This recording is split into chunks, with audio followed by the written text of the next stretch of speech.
Good afternoon. I'm Brendan Flato. And I'm Madeline Grolman. This is the Voice of Duquesne Live. Saturday, in the Southside 2025 Fall Cleanup took place across the neighborhoods. Duquesne students, along with organizations such as Duquesne University volunteers and Greek life members, showed up to help. The Southside Community Council revealed they had 100 volunteers, 241 trash bags, 15 bulk items, and 3 tires. The cleanup occurs twice a year in the spring and fall to better our neighboring community.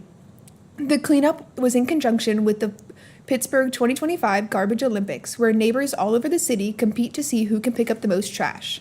This event lasted from 10 a.m. to noon and concluded with the closing ceremony at 1 p.m., where food, drinks, and awards were celebrated by all. Now in sports. Last Thursday, the Duquesne women's soccer team hosted its Play for Mo game as they dominated the Youngstown State Penguins 4-0.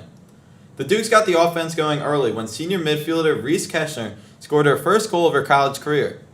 Maya Matissa was the star again in this one as she scored 2 goals in the matter of 1 minute. These goals for Matissa tied the record for the most goals ever scored in a single season by a Duquesne Duke. What's most impressive about this record? It's that the Dukes have only reached the halfway point in this season. More in women's soccer. This past Sunday, the Dukes traveled to play their final non-conference game against Eastern Kentucky. The two teams would wind up playing to a 2-2 draw, despite the Dukes holding a 2-0 lead at the half. Brianna Moore and Mackenzie Muir each had a goal in this one for the Dukes. Duquesne will now turn their attention to a much-anticipated Atlantic 10 conference schedule as they host the Richmond Spiders this Sunday, 1 p.m. on Rooney Field. The Duquesne men's soccer team remained undefeated last Sunday as they took down St. Bonaventure 3-1 to open up A10 play. The Dukes got things started in the 15th minute when Jackson Irvin found the back of the net. From that point on, the game stayed scoreless until Ashwin Menon's goal in the 58th minute. The Dukes weren't done quite yet, as no more than 45 seconds later, Miles Impriato scored on an assist from Menon.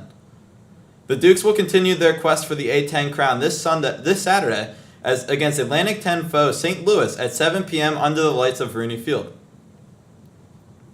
The Duquesne men's and women's cross-country teams competed in the RMU Colonial Invitational this past weekend. The race was run at Youthtown Fields and featured 10 teams in both the men's 8K competition and the women's 6K competition. Both the men's team and the women's team had strong showings, each placing 4th. For the men's team, it was a pair of top 10 finishers who led the way. Sophomore Ben Shields ran a 24-minute, 36-second time to place 4th, and senior Nathaniel Washner ran a career-best 24-minute, 39-second time to finish in 6th place. The women's team was led by freshman Lauren Sika, who in her first career 6K ran a time of 21 minutes, 56 seconds, placing her 17th overall. Freshman Sylvia Kashnak and senior Kate Salm also had great times, placing 23rd and 26th respectively. Next up for the Dukes is a trip to the Lehigh Valley for the annual Paul Short Invitational on Friday, October 3rd. There's a new champion on the bluff. This past weekend, senior Alfredo Vergara took home the singles Flight B championship at the YSU Invitational. He opened up the weekend in a bye in a round of 16 before capturing a 6-4 victory and a 6-1 victory in the quarterfinals. In the semifinals, Vergara battled a player from Case Western Reserve, securing a 6-2 victory in a consecutive sets to earn a spot in the championship. The senior would capture the title after defeating a strong competitor from Edinboro with back-to-back final scores of 6-3. Duquesne football was handed its first home loss of the season this Saturday against number 10 ranked Lehigh, losing by a final score of 35-21. Despite the loss, wide receiver Joey Isabella went for a career-high 153 receiving yards on 8 catches and a 66-yard touchdown thrown by quarterback Tyler Riddell. Sophomore safety Dallas Harper also had a good game for the Dukes, making 5 tackles for the second straight game. Duquesne will now hit the road for its second FBS matchup of the season as they face off with Akron this Saturday at 6 p.m. On Sunday, the Duquesne Triathlon team traveled to Davidson, North Carolina for the Lake Davidson Sprint Triathlon hosted by the Queen's University of Charlotte. Freshman Cadence Ribank stole the show, placing 4th overall in her collegiate debut to lead the number 9th ranked Duquesne Triathlon team. Ribank crossed the finish line in just 58 minutes, highlighted by a team-best 29-minute, 44-second bike split, 10th overall, and the 4th fastest run in the race at 18 minutes and 14 seconds.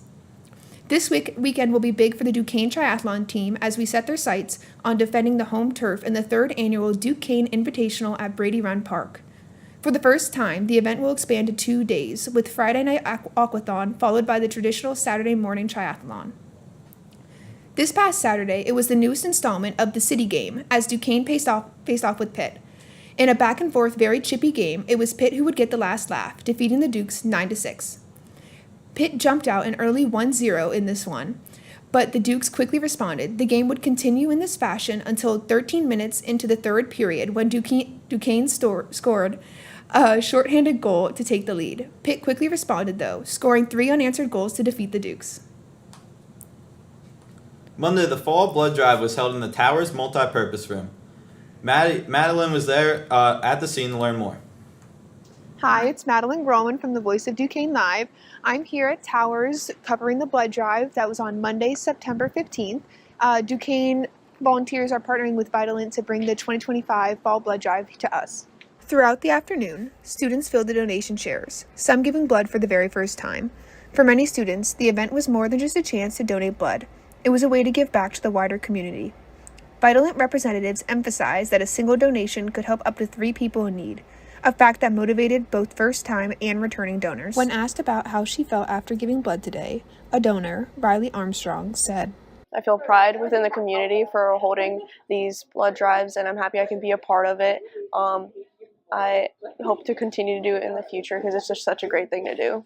Volunteers guided donors step by step, making sure they were comfortable and informed about the process.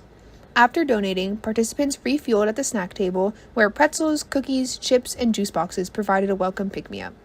When asked about why this event was so important for the community, one of the volunteers on site, Sydney Jackson, said, It's so important for people that are having surgeries and other medical procedures to have blood that they can have transfused into their body. So it's so important for people to donate blood so that the community can be able to build up these people after they have their surgeries and they can be able to recover well. Duquesne's partnership with Vitalent highlighted the university's commitment to service, a core value of its mission.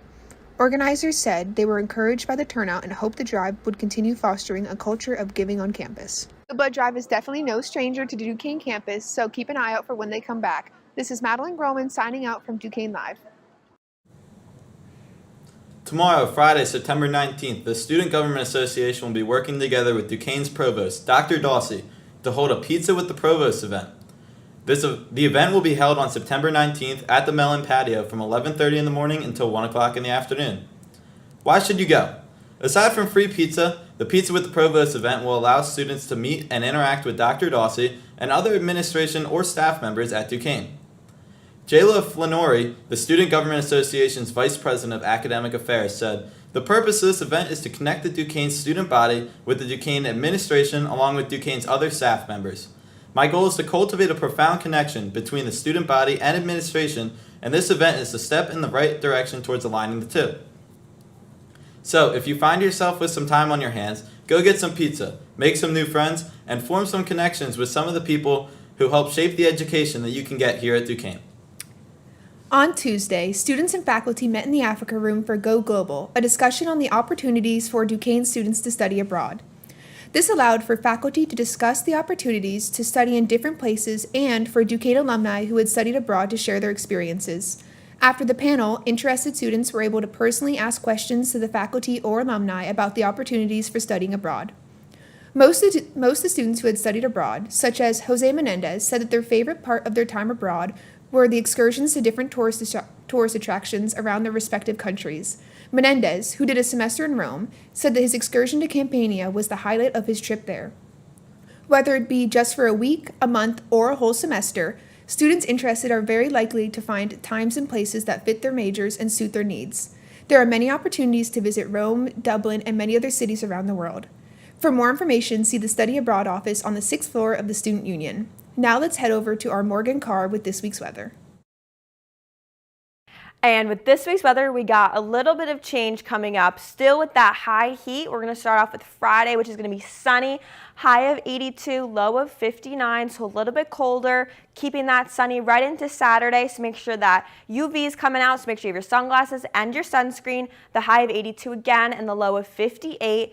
You're going to be continuing that right into Sunday with a high of 82, low 62. Moving on to Monday, that's where our change is coming. We have a 30% chance of rain with some storms coming in, so make sure you check that out for your thunderstorm watch. We got a high of 82 and a low of 62. That's continuing into Tuesday with a 35% chance of rain, just rain for Tuesday, so have your umbrellas. High of 82, low of 62, continuing to Wednesday with some storms again. We got 35% chance, high of 81, low of 63. Thursday's coming back with that sun, high of 78, low of 61, so getting a little bit chillier as we go right into the next week. Coming up with Rome, our Rome campus. It's pretty sunny for the most part, which is pretty usual here in Rome. We got sunny, high of 89, low of 64. Saturday, high of 89, low of 65. Sunday, high of 86, low of 64. So again, keep that water on you as you make your way throughout Italy. Monday, we're continuing with that sunniness, a high of 82 and a low of 63. Now coming some storms with all of that heat. We got 60% chance of rain, so make sure you do that as you're walking through Rome.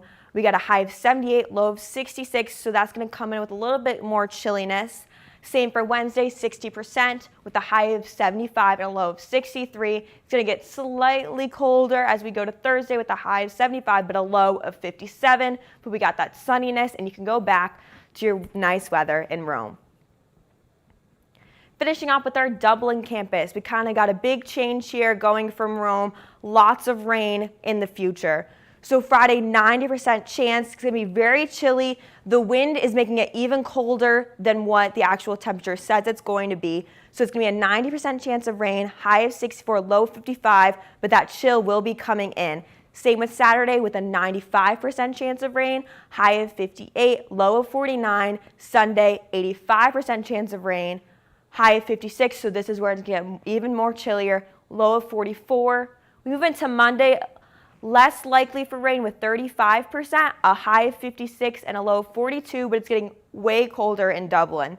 No rain for Tuesday. You're going to get a slight break with a high of 57 and a low of 43. Moving into Wednesday, we got that 50% chance back with some rain going on. High of 59, low of 47.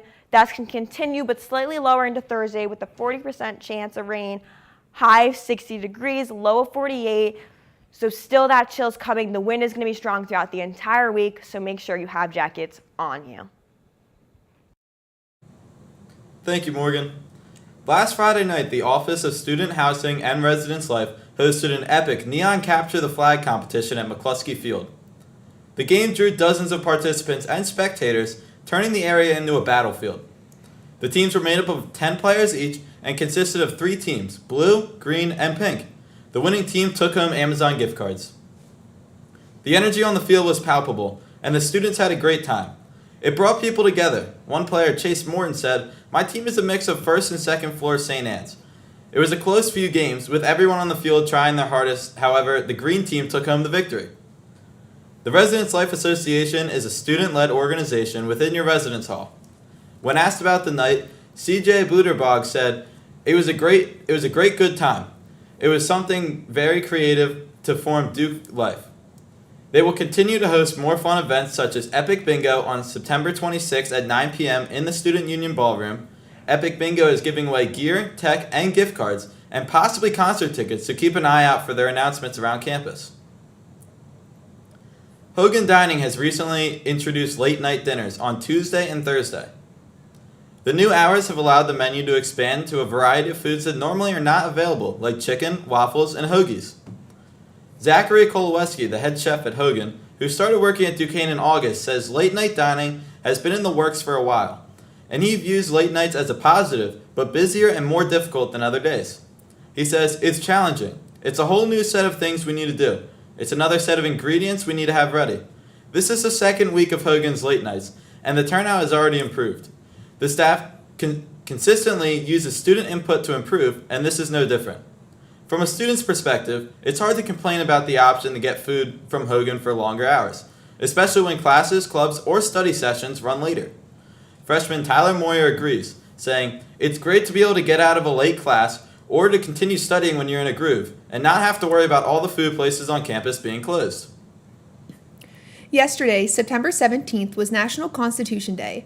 The day is spent celebrating and bringing into focus the Constitution of the United States. President Ken Gormley and Professor Don Mao produced a film aimed at bringing the issue of judicial independence to the front of the nation's conscience.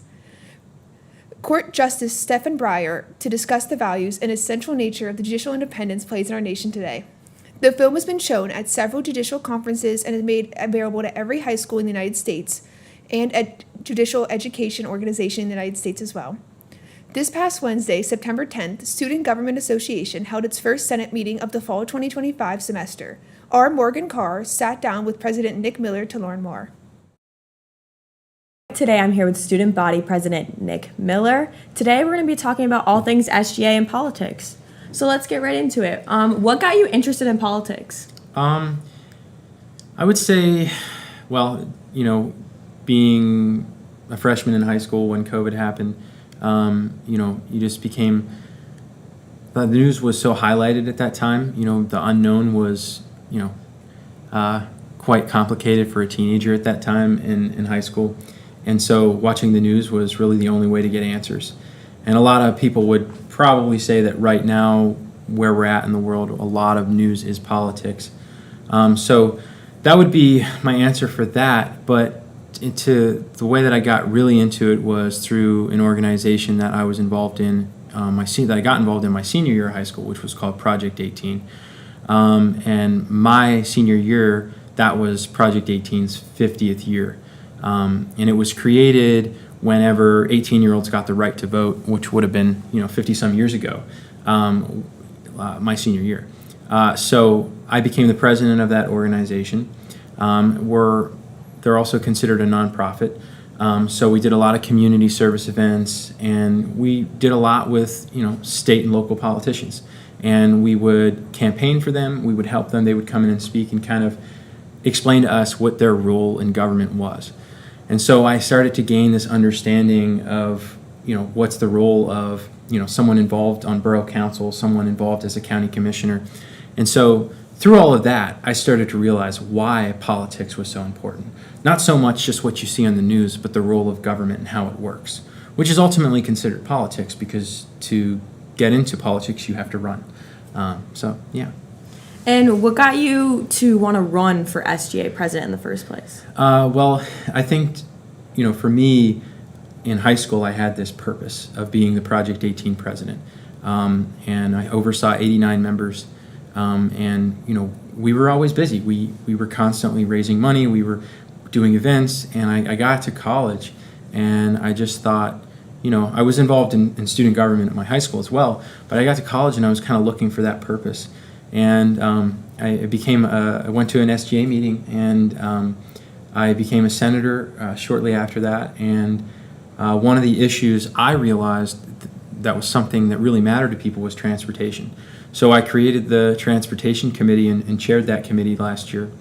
And through that process of talking to people and getting to know what people's issues were, I thought that I could be one of those people who could really make a change and advocate for those people who have concerns. And so that's what I did. And I didn't think that I was going to win. I was very unsure of that, being a freshman and all. But, here I am. So, I hope that answers that. Yeah. You talk a lot about Project 18 being kind of your reason that you're actually in this position today. So what is Project 18's mission, and what was the reason for its creation? Yeah, so they're nonpartisan, right? Just like me. My role here at Duquesne is nonpartisan. I'm not supposed to be political. I'm supposed to advocate for Duquesne students. On a level, it's political because I ran for it and everybody voted for me. Some voted for other candidates, but that in a sense is a political campaign.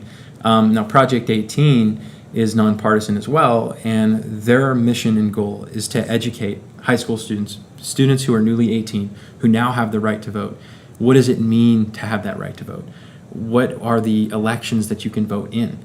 And so the real purpose of Project 18 is it's a state civics class. So you're learning about state government. Being a freshman in high school during COVID, I only saw national news. That was what we were all used to seeing. And so getting a grasp of what, where it starts from the bottom and all the way to the governor of your state. That's really what matters, and it's affecting us daily, and we may not know it. And we may only hear something of the president of the United States or a U.S. senator, and we think that's what's really affecting us here where we live. But really, there's other people, there's state lawmakers that people don't even know the names of. And meanwhile, that's the first person you would go to if you had something to complain about, and most people don't know that. Yeah. And you kind of touched on it, but politics is such like a volatile subject, especially today. So what would you say to Duquesne students who may think that politics doesn't play a role in their life? For me personally, politics has really been such a big part of my life so far. And it's affected my mental health, constantly seeing things that you wish, you didn't know, maybe, can affect you. I think the reason it's so important, though, is there's a difference between how much news you take in, how much political news that you take in, and just simply caring about people, caring about your fellow citizens, caring about your country. So to say that for some people may not think that politics affects you, it does. We live in America, and politics is democracy. That's politics, and so protecting that democracy is so key to living in a free world, and being able to talk to who's next to you, and having the freedom to say what you want. And I think that is so important. And even here at Duquesne, in my role, I'm not a politician, but I do. I ran an election to get into this position, and my job is to advocate for all Duquesne students, whatever the concerns are. We have a whole Senate that votes on things that we come up with. So, in a sense, we're here in our own little country, if you will, and this is our government. And some people may not even know that we exist. But if they did, which is our goal, is to kind of tell people what we do, who we are. Most of people don't know it, but we run the Loop Bus, for example. And that's what we do. And so they may not think that politics or Duquesne student government's affecting them, but that's just because they don't know what we do. And so I think that goes for the whole country as a whole. So it's important because in reality, politics is people, and there's people all around us.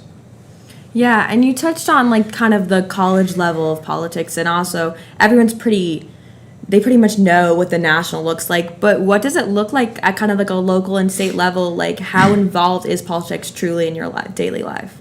For me, or just for anybody? Just for anyone in general. Well, I think, from all the way to where you go to high school, right? You have a school board. They all run campaigns to get on that school board. That is your own little government right there in the high school in which you go to, or the middle school, whatever school district you're a part of. And it goes all the way to the borough that you live in. There's people that make laws, make zoning laws and regulations in the town in which you live. And if you live in the city, you have city council. Well, every state has a governor, which is the executive officer, if you will, of that state. And so just like here at Duquesne, having a student government, we have a government here. We're not a town, but we are a place. And so from local to state government, just like student government, we have senators. The state of Pennsylvania has senators, along with every other state. State senators, not U.S. senators. Some people think that there's only U.S. Senators. There's 67 counties in the state of Pennsylvania, and most people may not know that every county has a county commissioner or county executive, and those are the people who are making decisions for that county, not the U.S. senator, not the president. And so there's just this line that people kind of don't see, and it's just the separation of state and national government, and it's huge, and there's a lot going on that people may not be aware of, and so it truly does affect everybody's lives, from where you go to school all the way to where you go to college or whatever job you're going to have. There's people making decisions that are affecting your life, and that's why we all have the right to vote. Yeah. So what are some major events or goals that SGA has for this year? Right. So one of the things that we want to do as a student government, one of our biggest goals, is to make sure people know what we do. We want to be transparent with the student body on what our powers are, on what we can advocate for. And so we want to advertise who we are as a student government. And so by doing that, it takes a lot of reaching out. It takes a lot of social media presence. It takes a lot of events that kind of introduce who we are. So we have an event coming up this Friday, Pizza with the Provost. Our Vice President of Academic Affairs has really taken that event and worked with the Provost on it. And so that's one of the things we also want to do is make sure that, people know one of our jobs is to be the communicator between students and the administration. So having Pizza with the Provost is a way to do that, a way for students to express their concerns, and to maybe you don't know who the Provost is, so this is a chance to meet him. We have another event coming up on Saturday called Community Day. This will be the first time we'll have an event like this where you can get to know all these other clubs, all these cultural clubs, get to eat different food from different places, and kind of get to know everybody. Those are the types of things that we want to do. Night of Lights is an event that we kind of host and sponsor every year along with other organizations. But we do oversee all 300 plus organizations on campus. So we're always working with someone else. We're always, trying to support other organizations. And we've already grown SGA by a lot of numbers since last spring, which was our biggest goal. And so having all these extra people, all these extra senators is going to be crucial. And that's the best way, a government operates is with a lot of people involved. Yeah. How should Duquesne students stay in touch and keep up with SGA? Yeah, so, follow our Instagram at DUQSGA. We also we have a huge presence on Campus Link, which I know can be confusing to some people, but if you ever have any questions, we're in our offices in CSI on the 3rd floor of the Union. We also have a group me that people can be involved in and just kind of have to request to join, and we'll accept your invitation, and you'll get to know about all of our upcoming events. But I would say Instagram and Campus Link and Group Me are the best ways to keep up with us. And also we're always available through email, and I know I'm a quick responder along with the other vice presidents. So and we meet every other Wednesday at 6 p.m. So you can always come to a meeting and ask questions. And one of the things that we do that we are totally going to advertise way more is open forum. Every meeting we have open forum. So anybody here at this university can come express a concern in front of the Dean of Students and the whole Exec Board of Student Government, which is an amazing opportunity if you have something that's really concerning to you. So we are open. One of the things as a student government this year we've kind of come with is accessibility over formality. So we want people to know that we're accessible to them rather than just being such a formal government. So that's one of our other goals this year. Yeah. Well, thank you for being here today. Absolutely. Thank you. And keep following for more SGA updates throughout the year. Thank you, Morgan. Now here's this week's roundup from Provost Dawsey's Academic Insights. On November 6th and 7th, the Greens Finette Center will host the 6th Annual Tech Ethics Symposium, Staying Human in the Age of AI. Registration is free and open to all students, staff, faculty, and the public. Complete this registration form to secure your spot at this exciting conference. Safe driving at Duquesne starts with you. At Duquesne University, we're proud of our bustling campus community, and keeping it safe starts with mindful driving. Whether you're navigating busy walkways, entering parking lots, or sharing the road with service vehicles, your attention and care helps ensure a safe and welcoming environment for everyone. Please stay alert and follow all campus rules of the road. We're pleased to announce the reopening of Gumberg's Library. The newly renovated 4th floor yesterday, September 17th. This revitalized space is designed to better support students' academic journeys, empower faculty in their teaching and research, and help all Dukes reach their bigger goals. We're excited to welcome you back to this enhanced environment and sincerely thank you for your patience and flexibility during the renovation process. The Duquesne community is also encouraged to join President Gormley at the grand reopening of the newly renovated 4th floor, now brighter, bigger, and built better with our students' goals in mind. For the carnival, there will be snacks, games, and fun carnival activities throughout the space. It will be held on September 26th from 11 a.m. to 2 p.m. on the 4th floor of Gumberg Library. I'm Madeline Grolman. I am Brendan Flato, and this is the Voice of Duquesne Live. And we hope to see you next Thursday.